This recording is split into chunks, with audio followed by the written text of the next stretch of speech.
Hello everyone. I hope कि आप सब लोग बहुत सही होंगे। और हम जो लाइव सेशन करने वाले थे स्टॉक सिलेक्शन के ऊपर, वो हम किसी रीजन से नहीं कर पाए, बीच में इंटरप्ट होना पड़ा और उसको बीच में ही छोड़ना पड़ा। तो मैंने आपसे वादा किया था कि मैं आपको इसकी रिकॉर्डिंग प्रोवाइड करवा दूंगा। तो और वो हमारा सेशन था स्टॉक सिलेक्शन के लिए, कि स्विंग ट्रेडिंग के लिए बेस्ट स्टॉक कैसे सिलेक्ट किया जाए। ऐसे स्टॉक सिलेक्ट करना जो पोटेंशियली ऊपर अच्छे पोटेंशियल अप ट्रेंड में हो और अच्छे रिटर्न हमें दे सके, ऐसे स्टॉक सिलेक्शन करने को लेके हम वो वेबिनार करने वाले थे। तो आज हम इसमें देखेंगे कि हम स्विंग ट्रेडिंग के लिए सबसे बेस्ट स्टॉक कैसे चूज करें। ऐसे कौन से मेथड होते हैं, ऐसे कौन से तरीके होते हैं जो हमें ऐसे स्टॉक प्रोवाइड करा दे जो हमें बहुत लीस्ट रिस्क पे और बहुत अच्छे रिटर्न देने वाले कम टाइम में स्टॉक मिल जाए। तो आज चलिए हम सब उनको देखते हैं कि वो कैसे कैसे चीज़ें काम करती हैं। तो सबसे पहले मैं शुरू करूँगा कि स्विंग ट्रेडिंग होती क्या है। हम छोटा छोटा एक छोटा सा इंट्रो कर लेते हैं ताकि ना सभी को ये चीज़ें एक बार पता लग जाए कि एक्चुअली चीज़ें होती कैसी हैं। ठीक है, कि स्विंग ट्रेडिंग हम क्यों करते हैं, स्विंग ट्रेडिंग एक्चुअली होती क्या है। कि तो सबसे पहली बात, स्विंग ट्रेडिंग क्या होता है। स्विंग ट्रेडिंग में देखो जनरली क्या होता है कि मार्केट कभी भी है ना स्ट्रेट लाइन में मूव नहीं करता। मार्केट हमेशा एक वेव फॉर्म में मूव करता है। वो चाहे भले ही वो अप ट्रेंड में जाए, भले ही साइडवेज हो, भले ही वो डाउन ट्रेंड में हो, बुलिश बेरिश किसी भी फेज में हो, वो हमेशा एक वेव फॉर्म में ही ट्रेड करता है। वो कभी भी स्ट्रेट लाइन में मूव नहीं करेगा वो कभी भी। ठीक है। तो इसलिए हमें जो, जैसे अब इस चार्ट को आप लोग देखिए। इस चार्ट में आप सब लोग देख पा रहे होंगे, पहले इसने अप मूव दिया यहाँ से, उसके बाद ये कंसोलिडेट हुआ, एक रेंज क्रिएट करी इसने, फिर छोटा सा डाउन मूव दिया। तो ऑलमोस्ट ये जो कंप्लीट था एक कंसोलिडेशन फेज हम कह सकते हैं इसको। कि फिर उसके बाद छोटा अपस्विंग आया, फिर उसके बाद इसने एक कंसोलिडेशन, एक range bound sideways whatever we can call it, वो दिया। उसके बाद फिर इसने एक बड़ी अच्छी ऊपर की तरफ रैली दी, फिर उसके बाद कंसोलिडेट हुआ, रेंज में आया, फिर उसने एक रैली दी। तो स्टॉक हमेशा क्या करते हैं, स्टॉक जब भी कोई स्टॉक होता है, जब वो चलता है, तो वो हमेशा ऐसे नहीं चलेगा, कभी नहीं जाएगा, क्योंकि उसमें बहुत से सेंटिमेंट इन्वॉल्व होते हैं उसमें। उसमें बहुत सी चीज़ें इन्वॉल्व होती हैं जिसकी वजह से मार्केट एक फ्रिक्शन और एक वेव फॉर्म में मूव करता है। कि जैसे कोई स्टॉक अगर ऊपर जाता है तो वो हमेशा पहले एक रैली देगा, फिर हो सकता है थोड़ा कंसोलिडेट कर जाए, फिर उसके बाद एक रैली देगा, फिर थोड़ा एक कंसोलिडेट कर जाए, फिर एक रैली देगा, फिर थोड़ा करेक्शन कंसोलिडेट वट जो करेगा, फिर रैली देगा, हमेशा इस फॉर्म में मूव करता है।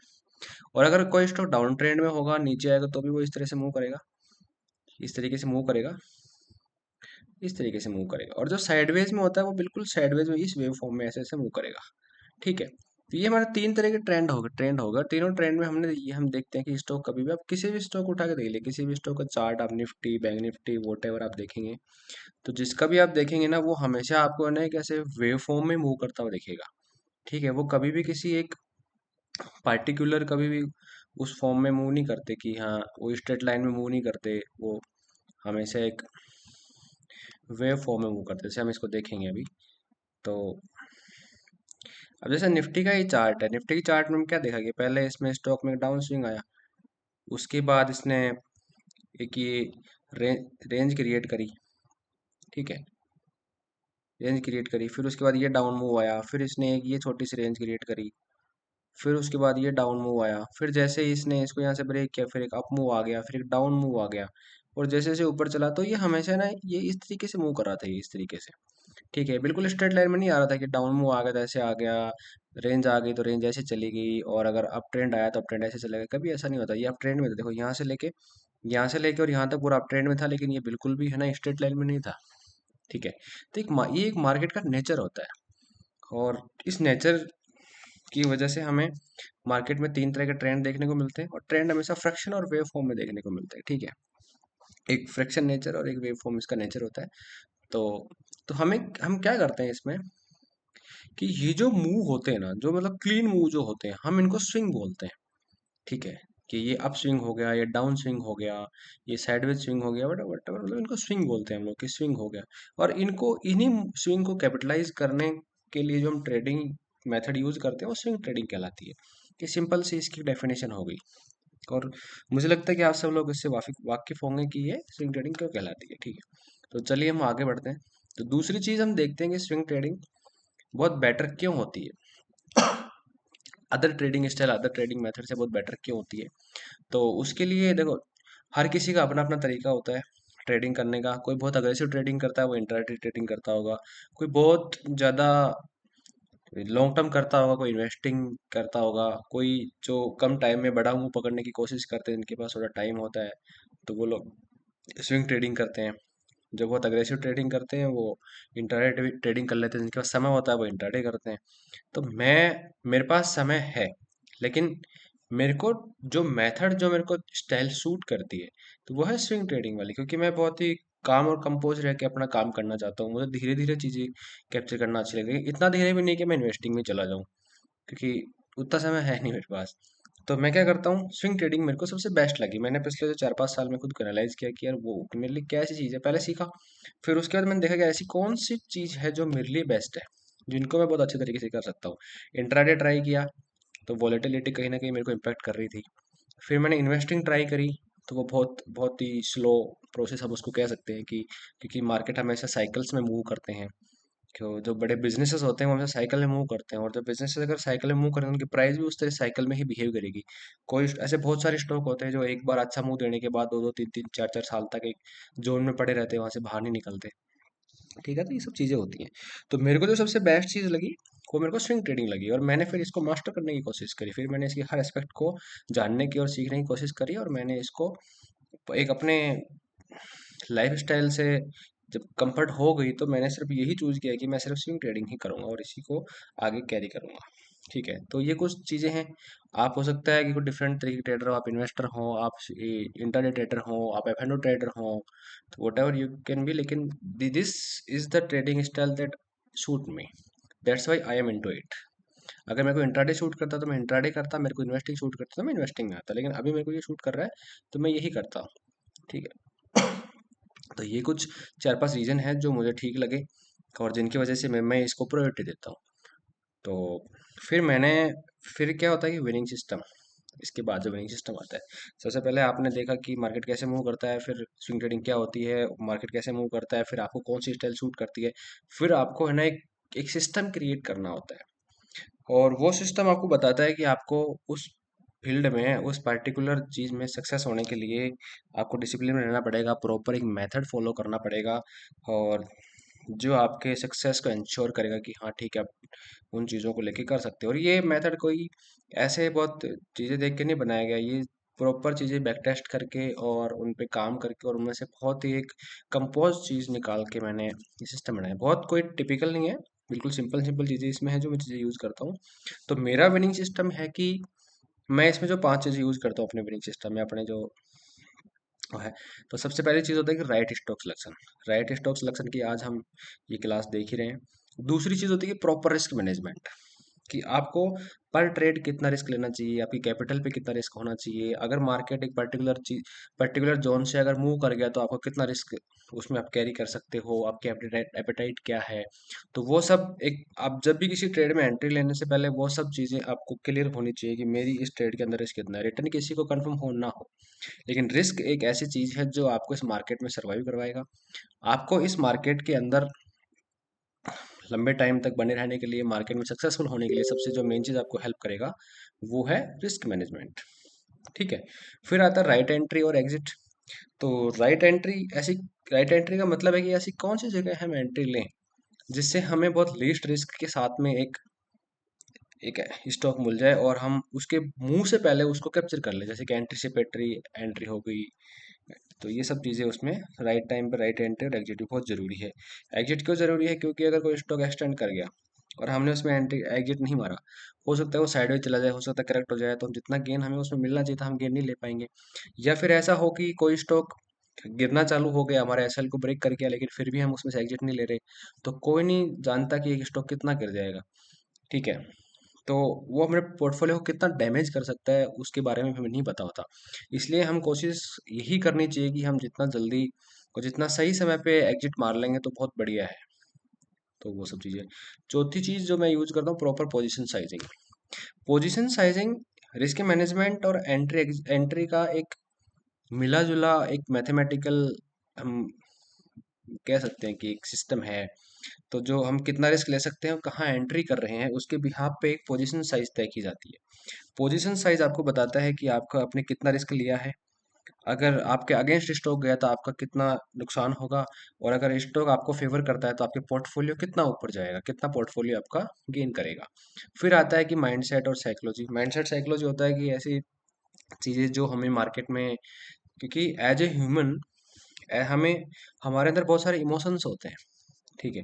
तो वो इमोशन, और इमोशन कंट्रोल हर कोई नहीं कर पाता। जब तक हम प्रॉपर एक मेथड, एक सिस्टम को फॉलो नहीं करेंगे तब तक हम ह्यूमन इमोशन को नहीं कंट्रोल कर सकते। वो बहुत डिफिकल्ट चीज़ होती है। लेकिन हमें अगर इसमें सक्सेसफुल होना है तो हमें वो चीज़ें कंट्रोल करनी पड़ेगी। कि उसके लिए हमें देखना पड़ेगा कि कौन सा स्टॉक सही है। कोई स्टॉक नीचे जा रहा है तो नीचे एवरेजिंग नहीं करनी, कोई स्टॉक ऊपर जा रहा है तो उसको कहाँ पिरामिडिंग करनी है, कितना पेशेंसली उसको होल्ड करना है। कभी 1 वीक 2 वीक के लिए अगर वो साइडवेज चला भी गया तो उसको हम होल्ड करें या निकले, वो भी हमारे एक साइकोलॉजी पे डिपेंड करता है कि हम पैनिक होकर निकल जाएं, कहीं गिरने से डरने लगे, कहीं लॉस से हम नहीं डर रहे हो, कभी हम जल्दी हमारे जो विनिंग स्टॉक होते हैं उनको जल्दी ही काट लेते हैं।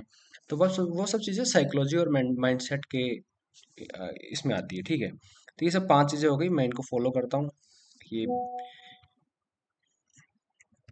ठीक है। तो ये एक विनिंग सिस्टम मैंने खुद का क्रिएट कर रखा है। तो आप भी ये विनिंग सिस्टम क्रिएट कर सकते हो अपने हिसाब से जो आपको सूट करता हो।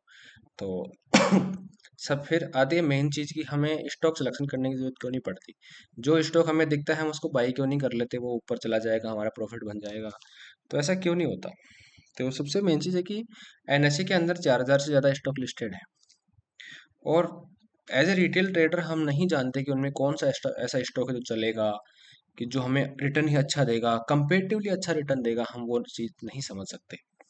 क्योंकि हमें वो इंटरनल इन्फॉर्मेशन नहीं होती, हमारे पास वो पावर नहीं होती जिससे कि हम स्टॉक को अपने हिसाब से रन करवा सकें। तो इसलिए हमें ऐसे स्टॉक चूज करने होते हैं जो कम टाइम में अच्छे रिटर्न दे दें, ठीक है। तो इसके लिए हमें एक स्टॉक सिलेक्शन सेलेक्ट करने की जरूरत पड़ती है, एक अच्छा स्टॉक, एक बेस्ट स्टॉक जो हमें ऐसा रिटर्न दे सके, ठीक है। तो आप इन चीज़ों को पढ़ लेना एक बार, तो आपको छोटे छोटे कॉन्सेप्ट क्लियर हो जाएंगे।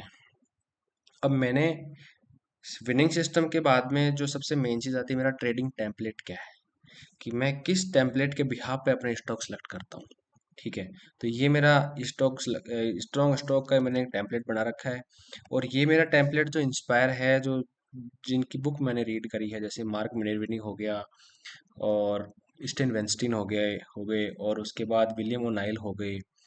तो ये जो टेक्निकल ट्रेडर्स हैं जो कुछ, तो इन ट्रेडरों की एक मिला जुला एक मैंने एक टेम्पलेट तैयार किया है, ठीक है।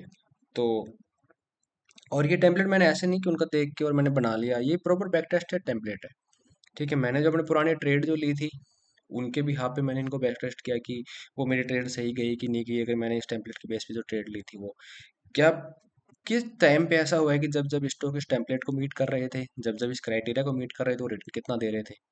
तो वो सब चीज़ें बैक टेस्ट करने के बाद मैंने ये सिस्टम क्रिएट किया है, ठीक है। एक टेम्पलेट बनाया था कि जब जब स्टॉक मेरे इस टेम्पलेट के अंदर सही बैठेगा मैं उसी स्टॉक को ट्रेड करूंगा, उसमें ही एक मैं अच्छी एंट्री ढूंढने की कोशिश करूंगा। इसके अलावा मैं उस दूसरे किसी स्टॉक को छूऊंगा भी नहीं, भले ही उसमें कितना पोटेंशियल हो, भले ही उसको कितना भी बड़ा आदमी उसको बैक कर रहा हो, भले ही बाहर का कितना बड़ा इन्वेस्टर उसमें इन्वेस्ट करके बैठा हो, उससे मुझे मतलब नहीं है, ठीक है।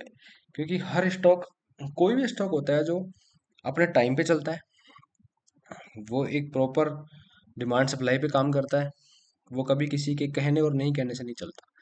वो तभी चलता है जब उसके अंदर वो सब चीज़ें होंगी जो एक स्टॉक को चलने के लिए ज़रूरी होती हैं। जैसे गाड़ी को चलने के लिए फ्यूल ज़रूरी होता है, उसी तरह स्टॉक को चलने के लिए भी कुछ चीज़ें होती हैं, ज़रूरी होती है, ठीक है। अगर उस स्टॉक में वो चीज़ें होंगी तो ही वो स्टॉक चलेगा। अगर वो चीज़ें उसमें नहीं हुई, तो गाड़ी में अगर फ्यूल नहीं होगा, इलेक्ट्रिक गाड़ी में अगर आपको इलेक्ट्रिक बैटरी चार्ज नहीं होगी तो वो गाड़ी नहीं चलने वाली बिल्कुल भी। तो ऐसी कुछ चीज़ें होती हैं जो हमारे स्टॉक में होंगी तो ही वो स्टॉक ऊपर चलेगा, ठीक है। तो ये मैंने टेम्पलेट तैयार किया था। तो इसके बिहाफ पे जो स्टॉक हमारे पास निकल के आएंगे वो स्टॉक ही हम ट्रेड करने वाले हैं। तो ये मेरा एक पर्टिकुलर टेम्पलेट हो गया। फिर उसके बाद मैंने इस टेम्पलेट के, जो जो मेरा टेम्पलेट जो मेरे को कह रहा है, इस टेम्पलेट के का मैंने एक स्कैनर रेडी कर लिया, ठीक है। तो ये जो स्कैनर है मैंने आपको ग्रुप में लिंक भी प्रोवाइड करा दिया है। जिन लोगों को लिंक नहीं मिला है वो एक बार ग्रुप में, टेलीग्राम ग्रुप पे जाके आप सब लोग देख सकते हैं। ये वाला ये ग्रुप है, मैंने ये इसको पिन पिन कर रखा है इस कमेंट को। तो मैंने यहाँ पे दे रखा है। आप इसको क्लिक करेंगे तो आपको ये इनबिल्ट स्कैनर यहाँ पे मिल जाएगा। जो मैंने ऑलरेडी बना रखा है, और ये जो सारे स्टॉक इसमें आ रहे हैं, तो मैं आपको सारे ये बाई सेल करने के रिकमेंड बिल्कुल नहीं कर रहा हूँ। मैं सिर्फ आपको बता रहा था कि ये वो स्टॉक हैं जो हमारे टेम्पलेट को मीट कर रहे हैं। तो इसमें 223 स्टॉक अभी निकल के आए हैं। ठीक है, तो ये सब है। तो इसके बाद तो ये हमारा टेम्पलेट हो गया। तो इस टेम्पलेट के भी यहाँ पे हमारे पास कुछ स्टॉक आए थे, वो हम देख लेंगे जो भी आए थे। तो कैसे इनको सेलेक्ट करना है? अभी तक 223 स्टॉक हमारे सामने आ तो गए, लेकिन क्या ये सभी सभी स्टॉक ट्रेडेबल थोड़ी है? आप किसी स्टॉक के ऊपर जाओगे तो इसमें चार्टिंग में एक बहुत बड़ा फीचर आता है कि आपको ट्रेडिंग व्यू की तरह बार बार है ना क्लिक करके आपको नेक्स्ट नेक्स्ट नेक्स्ट उसमें वो वॉच लिस्ट में ऐड करके फिर उनको नेक्स्ट नेक्स्ट करके चेक नहीं करना पड़ेगा। आप डायरेक्ट अगर अपना कर्सर इसके ऊपर लेके आओगे तो वो स्टॉक का चार्ट आपको दिखा देगा। ठीक है, जैसे इसके स्टॉक का चार्ट आ गया। अब मैं एक सिंपल सी बात आप सब लोगों से पूछता हूँ कि क्या ये स्टॉक अभी जो इस हाई को ब्रेक करने के बाद 240 को ब्रेक करने के बाद अभी 340 के अराउंड चल रहा है, क्या ये स्टॉक अभी ट्रेडेबल है? ये क्वेश्चन आप एक बार खुद से पूछना, आप बैठ के कभी भी, क्या ये स्टॉक अभी ट्रेडेबल है? अगर ट्रेडेबल है तो हमारा रिस्क रिवॉर्ड क्या होगा? क्या हमारा रिस्क रिवॉर्ड हमें फेवर कर रहा है कि नहीं कर रहा? क्या हम उतना रिस्क कैरी कर सकते हैं जितना जो हमारे एपेटाइट को मीट कर रहा हो? तो वो सब चीज़ें एक बार आप खुद से पूछेंगे, फिर जो हमें अभी अभी हम मेथड डिसाइड करेंगे कि हमें कौन कौन से स्टॉक लेने चाहिए, कौन कौन से स्टॉक हमें अवॉइड करना चाहिए, वो भी मैं अभी अपन आगे डिस्कस करेंगे। लेकिन मैं एक छोटा सा आपको एग्जांपल दे रहा था कि क्या ये स्टॉक ट्रेडेबल है अभी। ठीक है, तो आप देखिए अब ये स्टॉक हो गया, क्या ये वाला स्टॉक ट्रेडेबल है? फिर उसके बाद हम देखते हैं एक्विटास हो गया, क्या ट्रेडेबल है? क्या एच ई जी लिमिटेड ट्रेडेबल है? तो ऐसे जो स्टॉक हमारे पास आ तो गए, लेकिन ये सारे ट्रेडेबल नहीं है। हो सकता है वो हमारे क्राइटेरिया को भले ही मीट कर रहे हो, लेकिन किसी में हमारा रिस्क रिवॉर्ड फेवरेबल नहीं है, किसी के अंदर हमारे हमारे को प्रिसाइजली एंट्री नहीं मिल रही है, किसी में वॉल्यूम सपोर्ट नहीं कर रहा है, किसी में कुछ हो रहा है।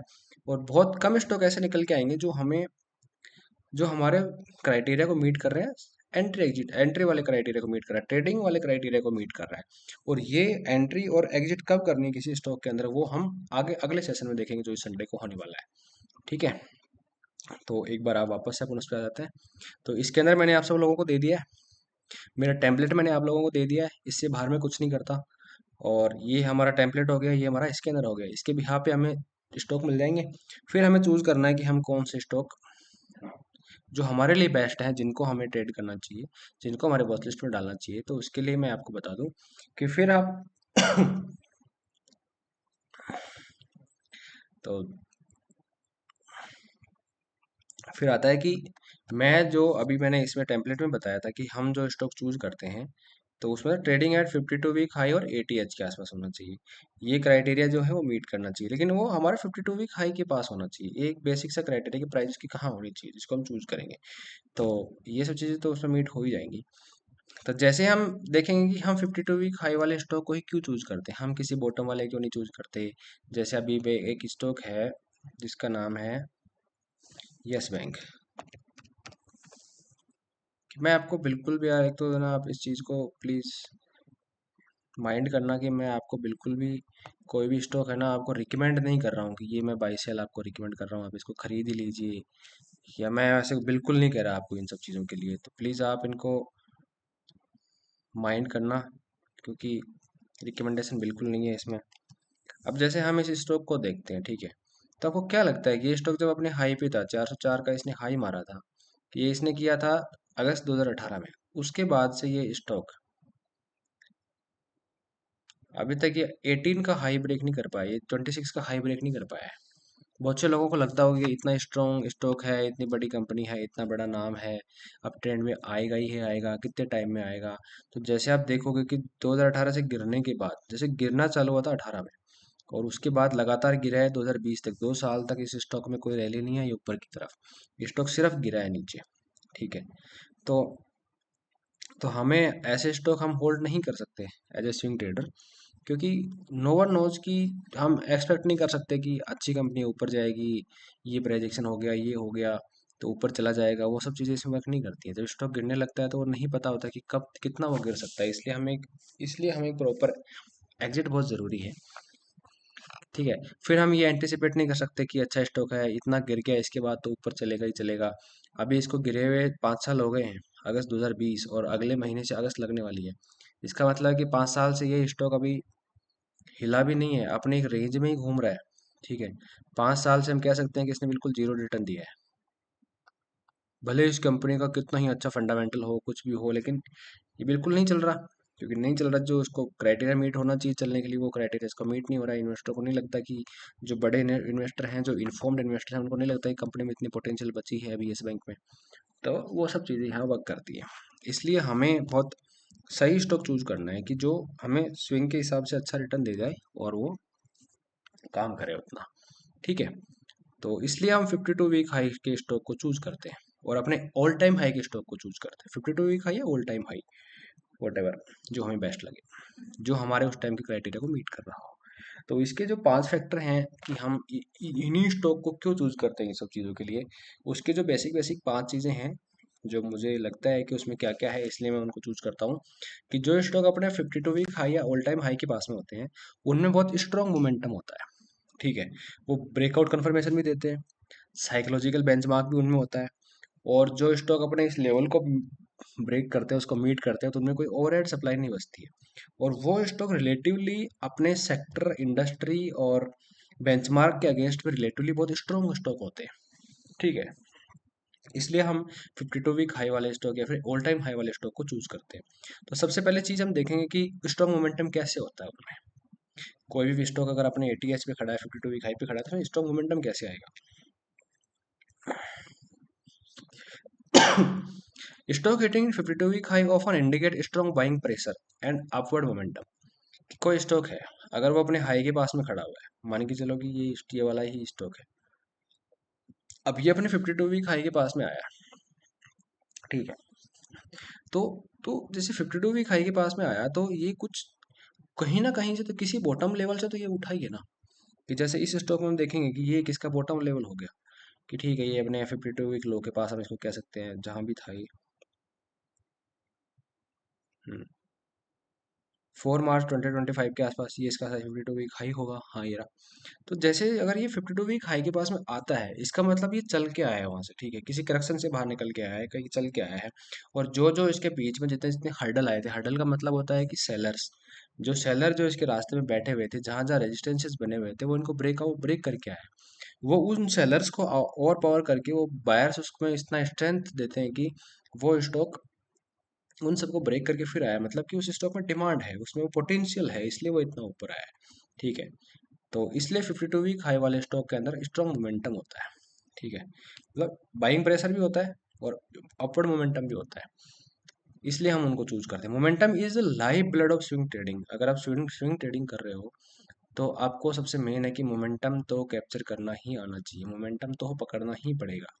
ठीक है, अगर स्टॉक में मोमेंटम नहीं है और आप स्विंग ट्रेडिंग देख रहे हो, कि अगर मैं बता दूं आपको, ये बहुत ही इंपॉर्टेंट कॉन्सेप्ट है, आप एक बार इसको समझ लीजिए, मोमेंटम हम क्यों चूज करते हैं।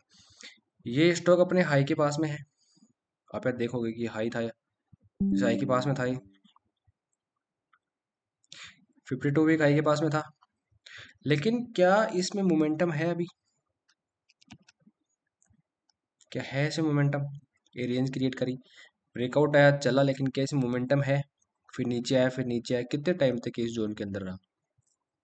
ऑलमोस्ट 2-3 महीने जोन में रहा। मोमेंटम भले ही ये 52 वीक हाई के पास में था, फिर भी इसमें मोमेंटम नहीं था। और मोमेंटम स्विंग ट्रेडिंग का लाइफ ब्लड होता है। अगर आप स्विंग ट्रेडिंग कर रहे हो, तो you also have to note down that it is not into a consolidation in a opposite direction, or it should be into a momentum, in upward momentum, that you can capture, you can generate the return from it।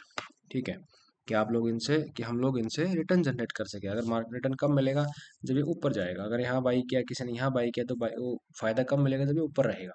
अब ये इस zone में इतने time से घूम रहा था, और अगर हम इसको एग्जिट नहीं करते, तो और फिर इसमें क्या होता है कि हम, मोमेंटम ब्रेक हो गया इसमें। जैसे मोमेंटम ब्रेक हो गया, मोमेंटम ब्रेक होने के बाद में वापस ये काफ़ी टाइम तक इसमें रहा, फिर नीचे आया, करेक्ट हुआ। करेक्ट होने के बाद फिर इसको वापस आने में कितना टाइम लग गया? ऑलमोस्ट 6-7 महीने का टाइम लगा इसमें। तो इतने टाइम तक हम स्विंग ट्रेडिंग के लिए नहीं बैठ सकते। स्विंग ट्रेडिंग जनरली होता है कि 2 दिन, 2 दिन, 3 दिन, 1 वीक से लेके 4-5 वीक तक होता है कभी कभी। ठीक है, तो जैसे ही वापस इसने हाई क्लेम किया, हाई क्लेम करने के बाद इसने देखिए अच्छा खासा अपवर्ड मोमेंटम था, फिर वापस इसमें चला गया, तो यहाँ कहीं ना कहीं हमारी एग्जिट होनी चाहिए थी। तो हमें अपवर्ड मोमेंटम कैप्चर करना पड़ेगा उसमें, अपवर्ड मोमेंटम को हमें उसमें देखना पड़ेगा कि वही हमें जल्दी और क्विक रिटर्न जनरेट करके दे सकता है। तो इस स्टॉक में आप देखोगे कि 52 वीक हाई के बाद जैसे ब्रेकआउट आया इसमें, तो उसके बाद कितना स्ट्रॉन्ग मोमेंटम था, स्टॉक बिल्कुल भी साइडवेज नहीं गया, बिल्कुल और एकदम एक अच्छे मोमेंटम के साथ में, और इसने कितना अच्छा रिटर्न दिया था। तो हमें इसमें ऐसे मोमेंट कैप्चर करने पड़ेंगे जिससे हम कम समय में अच्छा रिटर्न जनरेट कर सकते हैं। फिर दूसरी चीज आती है कंफर्म, ब्रेकआउट कंफर्मेशन होता है। कैसे होता है वो, कि A52 week high often act as breakout level, क्योंकि इसको बहुत से लोग ट्रैक करते हैं, और एक साइकोलॉजिकल लेवल हो जाता है कि यार जब इसने इसी एग्जांपल को फिर से देख लेते हैं कि जैसे इसने 52 वीक हाई मारा यहाँ पे, फिर यहाँ से फिर हाई मारा, तो वापस ये गिरने चालू हो गया, इसमें ब्रेकआउट नहीं आया इसमें, तो फिर इसने वापस कंसोलिडेट किया, ब्रेकआउट आया, ब्रेकआउट आने के बाद से यहाँ हमें कंफर्मेशन मिल गया कि now it is ready to move upward. क्योंकि जो एक लेवल था, जो एक साइकोलॉजिकल लेवल अपन कह सकते हैं, 52 हाई का एक मार्क कह सकते हैं, जैसे ही इसको ब्रेक करता है और हमें ब्रेकआउट मिलता है, तो ये कंफर्म करता है कि हाँ, this zone has been broken, और अब इसमें एक हम मूवमेंट, अपवर्ड मोमेंटम कैप्चर हम देख सकते हैं उसमें कि अब ये ऊपर मूवमेंट करेगा। ठीक है। और फिर इसमें एक a price zone where previous seller were exhausted, ये भी रीजन है इसका बहुत बढ़िया, कि जैसे अब ये 52 वीक हाई पे आया, यहाँ कुछ ना कुछ सेलर होंगे जो लोग ऑलरेडी एक हाई के ऊपर बैठे होंगे, जिन्होंने किसी मूव को कैप्चर कर लिया, कोई किसी ने यहाँ एंट्री करी, किसी ने यहाँ निकला होगा। अगर यहाँ निकला है कोई, किसी ने यहाँ अच्छा सेलिंग करके बैठा है, तभी तो तभी तो यहाँ से सेलिंग आया है। और जैसे ही नीचे आया तो बायर्स ने कंट्रोल लेना चालू कर दिया, बायर्स ने कंट्रोल लिया, तो उसके बाद में ये यहाँ से ब्रेकआउट दिया, इसका मतलब है कि जो यहाँ सेलर बैठे हुए थे, तो वो हार मान चुके हैं, वो गिव अप कर चुके हैं, वो अब बिल्कुल भी इसमें हाथ नहीं डालने वाले।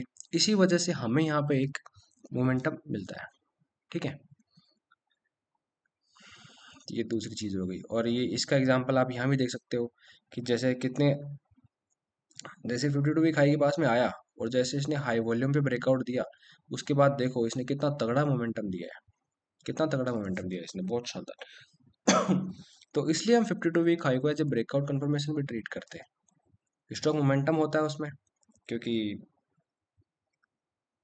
हाँ, फिर दूसरी चीज, फिर ये ब्रेकआउट कंफर्म करता है कि 52 वीक हाई ब्रेक करने के बाद लास्ट जो सेलर होते हैं वो एग्जॉस्ट हो जाते हैं, वो बिल्कुल उसमें पार्टिसिपेट नहीं करते, और जो बायर होते हैं वो ओवर पावर कर लेते हैं उसको, सप्लाई बिल्कुल खत्म हो जाती है, डिमांड डिमांड रहती है, और जब बायर टोटली कंट्रोल में होता है तो बायर किसी चीज़ को उसको अपने अकॉर्डिंग मूव करवा सकते हैं, जितना बायर में पोटेंशियल होता है, जितना बायर में होगा उसको मूव करा देगा। तो आप लोग देखिए जैसे 52 वीक हाई से ब्रेकआउट आया, तो ये स्टॉक बहुत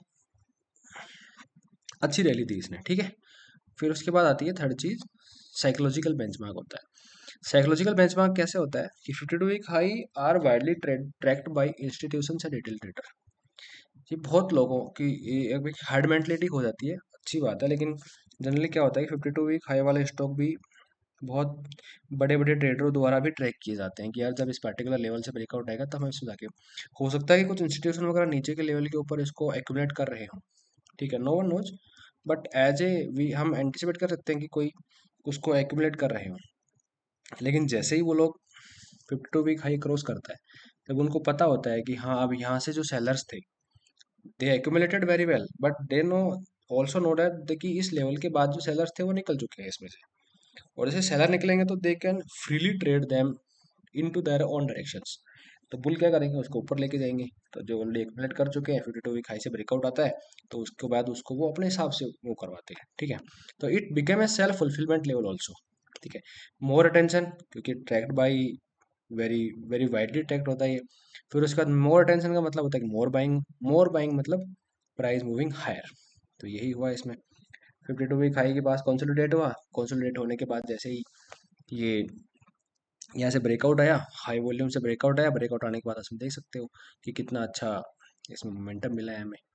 तो ये 52 वीक हाई के ब्रेकआउट का एक और बढ़िया एग्जांपल हो गया, क्योंकि more attention, more people are watching this, they are tracking it कि कब इसमें 52 वीक हाई का ब्रेकआउट आएगा और हम इसको ट्रैक करेंगे।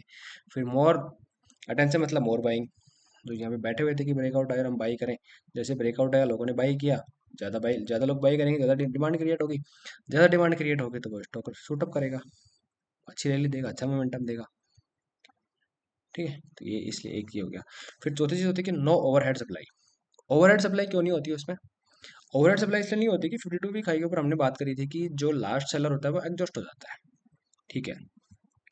और लास्ट सेलर एग्जॉस्ट होने के बाद में जब सेलर है ही नहीं, तो स्टॉक बायर्स के बुल के पोटेंशियल के हिसाब से मूव करेगा, ठीक है। तो ओवरहेड सप्लाई नहीं होती तो मूव करेगा उस हिसाब से। अब देखो ओवरहेड सप्लाई का बहुत बढ़िया एग्जांपल मैं देता हूँ आपको कि ये गोल्ड का चार्ट है ना, गोल्ड स्पॉट का जो हम फॉरेक्स वगैरह में देखते हैं, बट टेक्निकल चार्ट है, मेरे को बहुत अच्छा लगा इसलिए मैंने इसको यहाँ पे डाल दिया। ओवरहेड सप्लाई का बहुत बेटर एग्जांपल, इससे बेटर एग्जांपल हो नहीं सकता। तो ये एक, जैसे ही एक रैली आई, रैली के बाद में यहाँ से कुछ लोगों ने सेल चालू कर दिया, ठीक है। तो ये हो सकता है कि यहाँ लोगों ने अपनी पोजीशन कवर रिकवर करी हो, और हो सकता है कि कुछ सेलर यहाँ बैठे हों इस पर्टिकुलर लेवल पे कि हाँ साइकोलॉजिकल हो सकता है, कुछ फंडामेंटल कुछ इसके लेवल होंगे कि इसके ऊपर गोल्ड नहीं जाना चाहिए, पर्टिकुलर एसेट नहीं जाना चाहिए, तो उन लोगों ने यहाँ से सेलिंग चालू कर दी। जैसे ही सेलिंग आई तो उन लोगों ने क्या किया, यहाँ पे उन्होंने सेल चालू कर दिया, गिरा, क्योंकि बायर इतने स्ट्रॉन्ग थे तो बायर्स को लगा कि this is a discounted price और they should by it.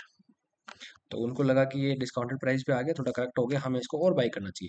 Because generally क्या होता है कि स्टॉक मार्केट के अंदर जो सारी लड़ाई है ना वो डिमांड एंड सप्लाई की है। डिमांड सप्लाई क्रिएट होती है बायर और सेलर से। अगर सेलर ज़्यादा होंगे तो मार्केट में सप्लाई आएगी, अगर बायर ज़्यादा होंगे तो मार्केट में डिमांड ज़्यादा क्रिएट होगी। तो क्या होता है कि जैसे अब इतना स्ट्रॉन्ग बाइंग मोमेंटम था, इतना स्ट्रॉन्ग अपवर्ड मोमेंटम था, तो जैसे ही कुछ लोगों ने पोजीशन बुक करी, तो जैसे हम लोग क्या कोशिश कोशिश करते हैं कि ठीक है यार, हम इसको बहुत अच्छा ऊंचा देख रहे हैं कि ये बहुत ऊपर जाएगा, और उसके बाद जैसे ही इसमें कोई करेक्शन आता है कि कुछ लोग जो जिनको लगता है कि स्विंग वाले होंगे, कुछ शॉर्ट टर्म वाले होंगे, कुछ अपने अलग अलग हिसाब से कुछ लोग बैठे होंगे, तो अपनी पोजीशन जिन्होंने बुक करी होगी, हो सकता है कि इसमें सेलर कुछ हो, लेकिन पता नहीं चलता कि सेलर है। तो बायर क्या करेंगे इतना नीचे आने के बाद कि वो सोचेंगे कि यार ये डिस्काउंटेड प्राइस पे आ गया, हमें और थोड़ा नीचे मिल रहा है, तो हम इसमें एवरेजिंग कर सकते हैं कि ये मोमेंटम इसका ऊपर है, हर चीज़ पॉजिटिव है, सब बढ़िया है, और थोड़ी लोगों ने बाइंग चालू कर दी होगी। लेकिन जैसे आप देखेंगे इस लेवल के पास में जब ये आता है तो वापस से सेलिंग स्टार्ट हो जाती है, बायर फिर ट्राई करते हैं। तो जब जब ये इस लेवल के पास में आता है और ये इसको ब्रेक नहीं कर रहा, इसका मतलब आप सोच सकते हो कि कितनी हैवी सप्लाई है, ये ओवरहेड सप्लाई है। लेकिन अगर ये इसको ब्रेकआउट कर देता, अगर ये 52 वीक हाई से ब्रेकआउट कर देता, अगर इस जोन से ब्रेकआउट करके निकल जाता, इसका मतलब था कि जो सेलर लोग यहाँ पे बैठे हुए थे, जो इसमें सेलिंग और सप्लाई क्रिएट कर रहे थे, तो क्या वो लोग इसमें बैठते, उनको लॉस होता और उन लोगों को निकलना पड़ता अपनी पोजीशन लॉस में लेके, ठीक है। लेकिन ऐसा नहीं हो रहा है, ओवरहेड सप्लाई है, क्योंकि 52 वीक हाई ब्रेक नहीं हुआ है, ब्रेकआउट का कंफर्मेशन नहीं आया है कि 52 हाई ब्रेक हो चुका है, तो इसलिए इसमें अभी भी सप्लाई अच्छी खासी बनी हुई है, ठीक है। तो इसलिए हम 52 वीक हाई के ब्रेक होने के बाद उसमें बिल्कुल ओवरहेड सप्लाई नहीं होती, वो फ्रीली मूव करता है। तो अब जैसे आप इसमें देखोगे कि जैसे ही यहाँ पे एक सप्लाई क्रिएट हुई, सेलर यहाँ पे बैठे, बायर ने कोशिश करी, बायर ने यहाँ पे सेलर्स और सप्लाई को एब्जॉर्ब किया, और उसके बाद जैसे ही इसने ब्रेकआउट दिया हैवी वॉल्यूम के साथ में, तो आप लोग देख सकते हैं कि कितनी अच्छी और कितना अच्छा शूटअप और कितनी अच्छी बढ़िया रैली इसने मोमेंटम के साथ में दी है। तो इसलिए हम जनरली 52 वीक हाई को ट्रैक करते हैं, समझ गए, ये एक बेसिक फंडा था। फिर आता है रिलेटिव स्ट्रेंथ, कि जो लोग 52 वीक हाई के पास में होते हैं वो रिलेटिवली स्ट्रॉन्ग स्टॉक होते हैं। कैसे होते हैं, तो ये कैसे होते हैं वो हम देख लेते हैं। ये मैंने कुछ चीज़ें डाली होगी, ये कैसे आर एस चीज़ें काम करती हैं, कि आर एस पॉजिटिव नेगेटिव कब होता है, ये मैंने दो, आप देख लेना इसमें कि आर एस, बाकी मेन कॉन्सेप्ट पे आ जाता है कि कॉन्सेप्ट कैसे काम करता है उसमें। तो ये मेरे पास है ना एक चार्ट है अपोलो हॉस्पिटल का, ठीक है। तो मैं इस चार्ट में आपको एक चीज़ दिखाता हूँ, आप लोग, हाँ ये निफ्टी का चार्ट है, ठीक है।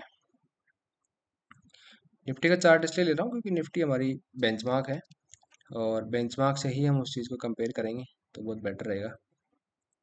हाँ।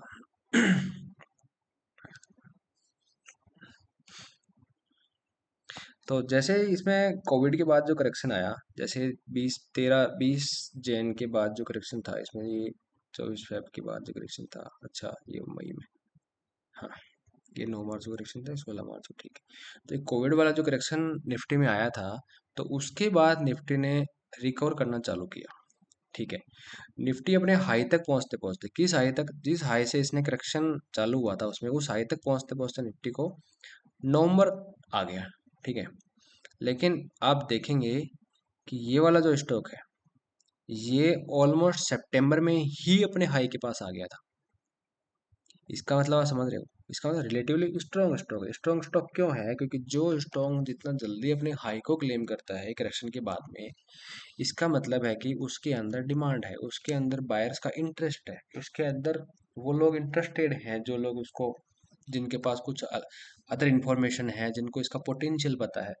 As a retailer, we can read only the datas, we can read only the available data, because हम पोटेंशियल नहीं पढ़ पाते किसी चीज़ का, क्योंकि जैसे बहुत रिटेलर लोग होते हैं अपने, मेरे जैसे, आप लोगों के जैसे, तो उनके पास बहुत लिमिटेड कैपिटल होती है, वो उस बैकग्राउंड से नहीं आते, इकोनॉमिक बैकग्राउंड से नहीं आते, उनको चीज़ें पता नहीं होती कि बिजनेस कैसे काम करता है, बिजनेस के अंदर डिमांड सप्लाई कब आती है, कभी स्टॉक मूव करता है, पी वगैरह क्या होते हैं, थोड़ी डीपली चीज़ें हो जाती हैं कि जो जनरली टेक्निकल एनालिसिस पे फोकस करते हैं वो लोग इन चीज़ों को नहीं रीड आउट कर पाते हैं।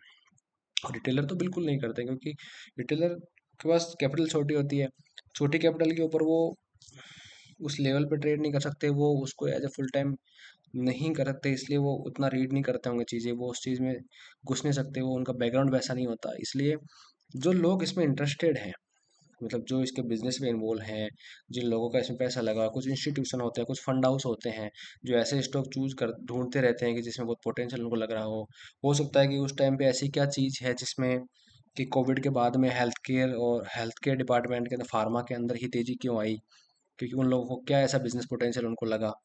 तो वो सब चीज़ें जिन लोगों को पता होती है, जिन लोगों का अच्छा फंड होता है, कुछ फंड हाउस हो गए, कुछ हेज फंड वगैरह हो गई, तो वो लोग क्या करते हैं, ऐसे स्टॉक को ट्रैक करते रहते हैं। तो दिस ऑल्सो में be one of the stock for them. ठीक है, हम नहीं जानते, लेकिन हमें टेक्निकल हमें क्या कह रहे हैं, डेटा में जो हमारा विजुअल डेटा है वो हमें क्या कह रहे हैं। ठीक है। तो जैसे ये गिरा तो आप देख सकते हो कि, तो जैसे गिरा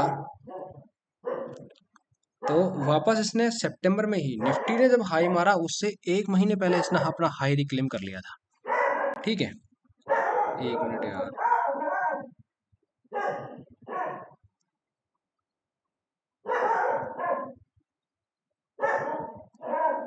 एक मिनट।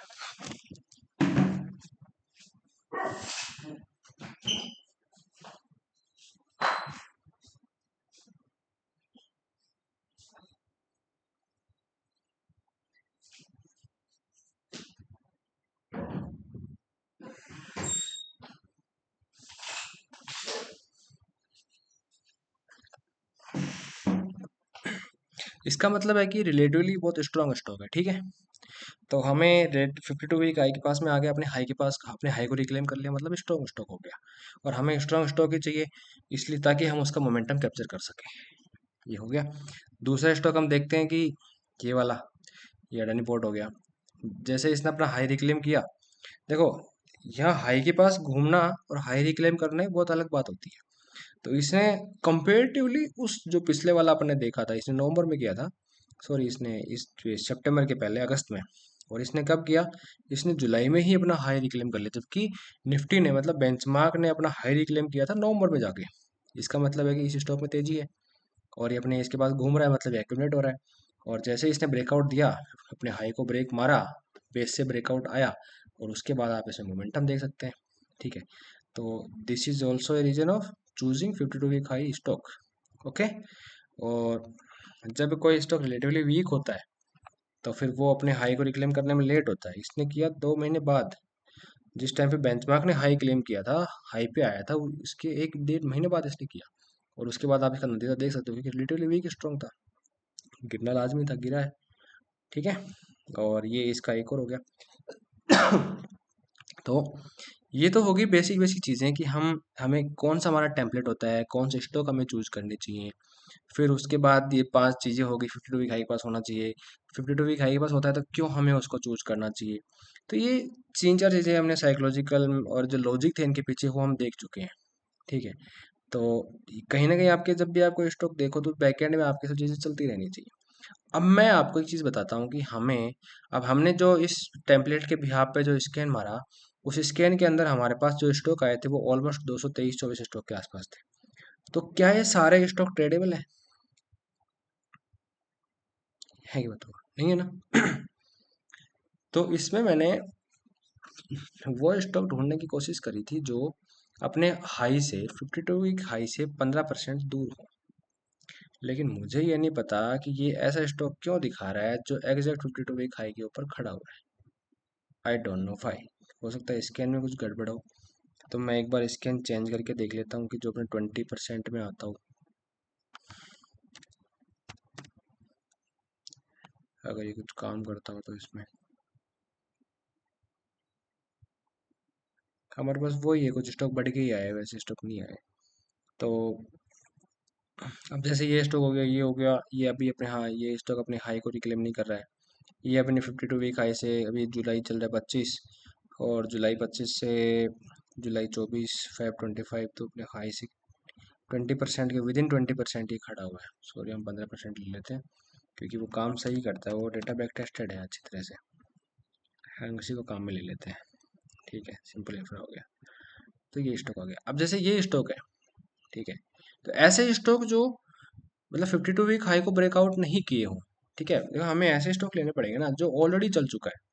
तो वो स्टॉक हमें हमें एंट्री क्यों देगा? क्योंकि वो ऑलरेडी एक्सटेंडेड हो चुका है। एक्सटेंडेड मूव कब आए, कब उसमें वो हमारे रिस्क रिवॉर्ड फेवरेबल नहीं होता है, उससे बहुत सारी चीज़ें काम नहीं करती हैं। तो हम मैं आपको वॉच लिस्ट बनाने का एक तरीका बता रहा हूँ, जो आप जनरली उसको फॉलो करिएगा।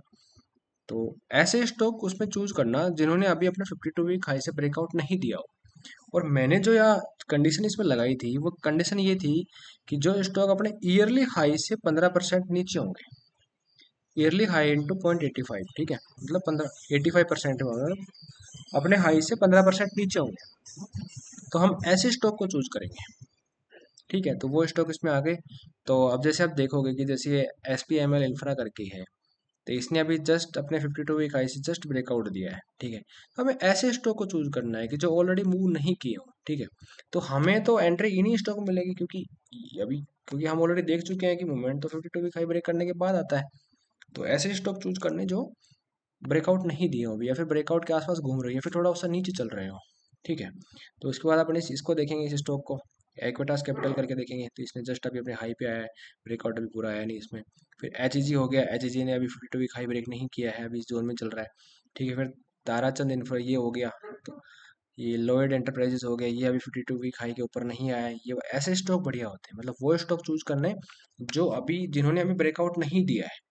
क्योंकि हम हमें अगर ब्रेकआउट देने के बाद ही हम एंट्री करेंगे तो मूव तो निकल चुका है उसमें। जैसे हम जुआरी एग्रो में देखेंगे, ये बिल्कुल मैं आपको रिकमेंड नहीं कर रहा, आप इसको प्लीज एज ए रिकमेंडेशन मत लीजिए, मैं पोटेंशियल और इन्फॉर्मेशन की बात कर रहा हूँ।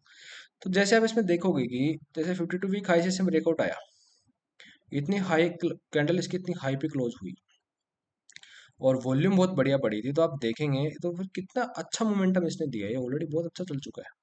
ठीक है, तो मोमेंटम कब मिलेगा? 52 वीक हाई ब्रेकआउट करने के बाद। हमें कैसे चूज करने हैं? जो ब्रेकआउट नहीं किए हो लेकिन अपने 52 वीक हाई के पास में फ्लोट कर रहे हो, या उस रेजिस्टेंस के पास में घूम रहे हो, या फिर 52 वीक हाई से कुछ परसेंट नीचे चल रहे हो, ताकि वो जब ब्रेकआउट आए और ब्रेकआउट लेवल के पास आए तो हम उसमें कुछ अपने प्रॉपर मेथड के हिसाब से ट्रेड कर सकें उसमें। तो हमें लेट नहीं बढ़ना, हमें स्टॉक को जल्दी कैप्चर करना है जो उस जोन में हो। फिर ये ओमेक्स ऑटो हो गया, ये ऑलरेडी मूव कर चुका है इतना। तो लेकिन 52 वीक हाई का भी ब्रेक नहीं किया है इसने, अच्छा खासा पैटर्न बनाया हुआ है यहाँ पे। ठीक है, तो हो सकता है कि कंसोलिडेट करे फिर मूव करे, whatever, but I don't know, we don't know. तो जो अभी ये ब्रेकआउट कर चुका है, तो हमें ऐसे स्टॉक फाइंड आउट करने हैं कि जिन्होंने अभी ब्रेकआउट नहीं दिया है। ठीक है, तो इतने स्टॉक आप, और इसमें चार्टिंग में बहुत बढ़िया है कि जैसे आप इसके ऊपर क्लिक करो, क्लिक नहीं करना, आपको कर्सर लेके जाओगे तो आपके स्टॉक चार्ट है ना इस पे दिख जाएगा। जैसे डेटामेटिक का हो गया, ये ऑलरेडी 52 वीक हाई से ऊपर चला गया, ये एबीडीएल हो गया 52 वीक हाई से ऊपर चला गया, जस्ट इसने ब्रेकआउट है। फेडरल बैंक हो गया, ये अभी हाई पे चल रहा है। डिलीवरी हो गया, अपने हाई के पास में फ्लोट कर रहा है। ये डिफ्यूजन इंजीनियरिंग हो गई, ये भी हाई के पास में फ्लोट कर रहा है, कुछ परसेंट नीचे चल रहा है। बेलराइज हो गया, ये ऑलरेडी ब्रेकआउट दे चुका है। तो ये जयसवाल ने को ये हो गया हाई के पास में घूम रहा है। और इसमें से हमें ऐसे स्टॉक बिल्कुल अवॉइड कर देने हैं जो स्टॉक जो स्टॉक अभी बहुत हाई वोलेटाइल और चोपी स्टॉक होते हैं। जैसे हाई वोलेटिलिटी वाले स्टॉक और चोपी स्टॉक कौन से होते हैं? जो जनरली ना एक ट्रेड बहुत लंबे लंबे ना विक दे के विक रिजेक्शन देते रहते हैं। जैसे ये वाला स्टॉक हो गया, आप इसमें देखोगे इसमें विक में रिजेक्शन मिलेगा आपको, ऊपर गया फिर नीचे आया, ऊपर गया ऊपर गया, अब ये इस जोन में घूमता रहा, फिर जैसे ब्रेकआउट फिर सुपर फास्ट ऊपर गया फिर नीचे आया। ये चोपी स्टॉक होते हैं, क्योंकि ये आपको बिल्कुल सर्टेन डायरेक्शन में रिटर्न नहीं दे सकते, मूव नहीं देंगे ये। तो ये जनरली आपके एसएल वगैरह ट्रिगर आउट करते रहेंगे, और ये ट्रैप वाले स्टॉक होते हैं, तो जनरली इनको क्या करता है कि मैं अवॉइड करता हूँ इन स्टॉक को, ठीक है। तो ये वाली चीज़ हो गई। तो इन सभी को एक बार डालेंगे उसमें, तो फिर आपके पास है ना जो अब कुछ ऐसे स्टॉक होंगे, जैसे अभी अपन इसको देखते हैं, फेडरल बैंक हो गया ये। हमने एक कॉन्सेप्ट डिस्कस किया था कि कौन सा स्टॉक जो निफ्टी निफ्टी को आउट परफॉर्म कर रहा है कि नहीं कर रहा। अब आउट परफॉर्म कैसे देखेंगे कि यार जो स्टॉक हाई पे खड़ा है, कि जैसे निफ्टी अभी करेक्ट हो रहा है, ठीक है,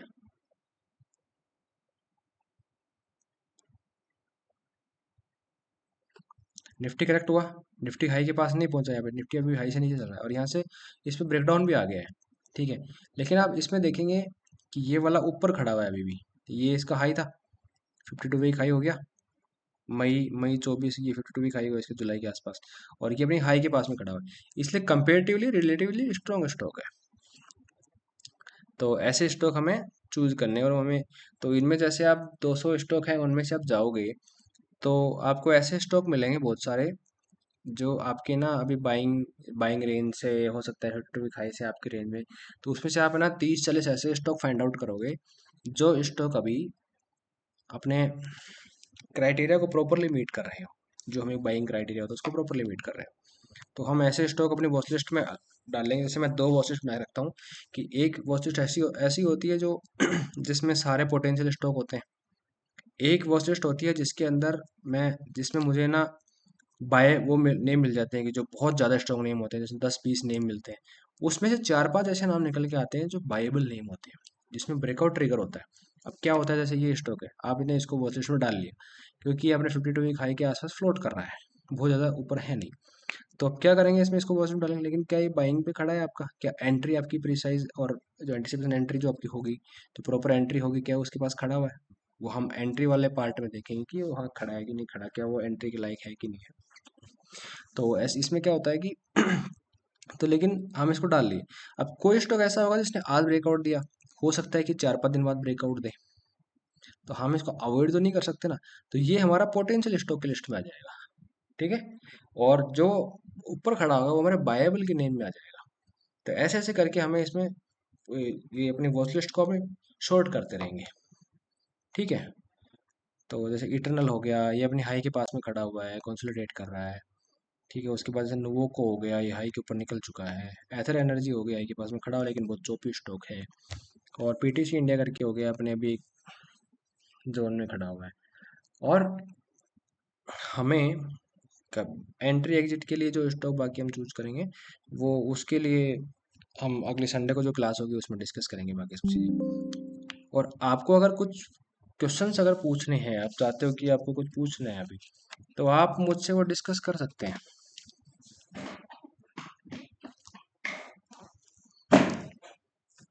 तो आप मुझे या तो ग्रुप में मेरे को मैसेज कर सकते हो, या कमेंट करके आप मेरे से क्वेश्चन पूछ सकते हो, या फिर जहाँ भी आप मेरे को, या मेरे को डायरेक्ट डीएम करके भी आप मेरे से क्वेश्चन पूछ सकते हो, कि जो कुछ आपको लगता है, जो कुछ आपको पूछना है, कुछ आपके डाउट होंगे। लाइव सेशन में तो हम लाइव कर लेंगे, लेकिन जो इस सेशन के जो आपके डाउट वगैरह थे, और वो आप अगर मेरे से पूछना चाहते हो, तो आप लाइव यहाँ तो आप कमेंट करके मेरे से पूछ सकते हो। तो मुझे लगता है कि आपको मोटा मोटी चीज़ें समझ में आ गई कि हमें कौन से स्टॉक चूज करने हैं, कौन से स्टॉक चूज नहीं करने हैं, स्टॉक सिलेक्शन के लिए हमें क्या क्या बातें ध्यान रखनी चाहिए। तो वो सब चीज़ें हमें आप लोगों को शायद समझ में आ गई। और जब हम एंट्री एग्जिट पढ़ेंगे, तो उसमें है ना हमारी वॉच लिस्ट को बहुत शॉर्ट कर देंगे, वो वॉच लिस्ट शॉर्ट वाले ट्रिक भी हम उसमें पढ़ेंगे अभी, ताकि ना आप लोगों को पता चल जाए कि यार कौन सा ऐसा स्टॉक होगा जिसमें ब्रेकआउट आ सकता है, हम उसमें एंटिसिपेट कर सकते हैं कि ब्रेकआउट आएगा। अब सुदर्शन तो यहाँ खड़ा हुआ था इतने टाइम से, तो ब्रेकआउट यहाँ क्यों नहीं आया, ब्रेकआउट यहाँ क्यों नहीं आया, ब्रेकआउट यहीं क्यों आया। तो वो सब चीज़ें हम एंट्री वाले उस पार्ट में देखेंगे, ताकि क्योंकि उसमें और चीज़ें बहुत ज़्यादा एलिब्रेट करके मैं आपको बता दूंगा। ये लाइव सेशन होता तो हम क्वेश्चन के हिसाब से और चीज़ें हम इस पर डिस्कस कर सकते थे, लेकिन लाइव नहीं था, तो जो मुझे ठीक लगा मैंने उतना आपको बता दिया। तो इसके अंदर का लिंक मैंने ग्रुप में सेंड कर रखा है, और जो पीपीटी है, जो पीडीएफ है, वो भी मैंने ग्रुप में डाल रखी है, तो आप लोग वहाँ से जाके उसको देख सकते हैं। और कोई भी आपके डाउट, क्वेश्चंस, क्वेरी वगैरह हो, तो आप डायरेक्ट ग्रुप में आके मेरे को मैसेज कर दीजिए, कमेंट कर दीजिए, मैं उसके आंसर आपको कर दूंगा। और वैसे भी मेरे साथ बहुत सारे क्वेश्चंस आते रहते हैं ग्रुप के अंदर, आप देखोगे तो, कि जिन जिन लोगों को डाउट होता है वो पूछ लेते हैं, कि से जो भी चीज़ है वो बता देता हूँ मैं उनको, आप मुझे कभी भी किसी भी वक्त। और मुझे डायरेक्ट डीएम भी आप लोग कर सकते हो, अगर कोई भी आपको क्वेरी वगैरह हो। और आप एक ग्रुप ज्वाइन कर लीजिए तो तो सारी चीज़ें हम डिस्कस हो जाएंगी हमारी। ठीक है। तो आज के लिए इतना ही काफ़ी है, और बाकी चीज़ें हम अगली संडे वाली क्लास में डिस्कस करेंगे। और मैं आशा करता हूँ कि संडे वाली क्लास में आप सब लोग ज्वाइन करो, ताकि मैं भी थोड़ा मोटिवेट हूँ, मेरे को भी मोटिवेशन मिले, मैं भी इंस्पायर्ड हूँ आप लोगों से, कि यार इतने लोग सब सीखने के लिए तैयार बैठे हैं। तो मैं और अच्छी तैयारी के साथ में हूँ, मैं और चीज़ें क्लियर करके हूँ अपने लिए, आप सब लोगों के लिए। तो आप प्लीज़, तो आप अगर आप थोड़ी मेहनत करेंगे तो मेरे को और ज़्यादा मेहनत करने में मज़ा आएगा। तो आप सब रेडी रहिए, संडे को हम एक बहुत अच्छी पावर पैक सेशन करने वाले हैं, उसमें सीखेंगे जो चीज़ें, ये जो चीज़ें जो कोर्सों में होती हैं ना, जो 1 ही लाख रुपए कोर्स बेचते हैं, उससे ज़्यादा चीज़ें मैं आपको ना इन्हीं फ्री 5 सेशन में बता दूंगा। और मुझे लगता है कि इन सेशन के बाहर आपको कुछ भी नहीं मिलने वाला, कि इससे बाहर कुछ नहीं है स्विंग ट्रेडिंग के अंदर। सब चीज़ें मैं आपको यहाँ डिस्कस कर दूंगा, सब मैं आपको बता दूंगा। ठीक है। तो आज के लिए इतना ही।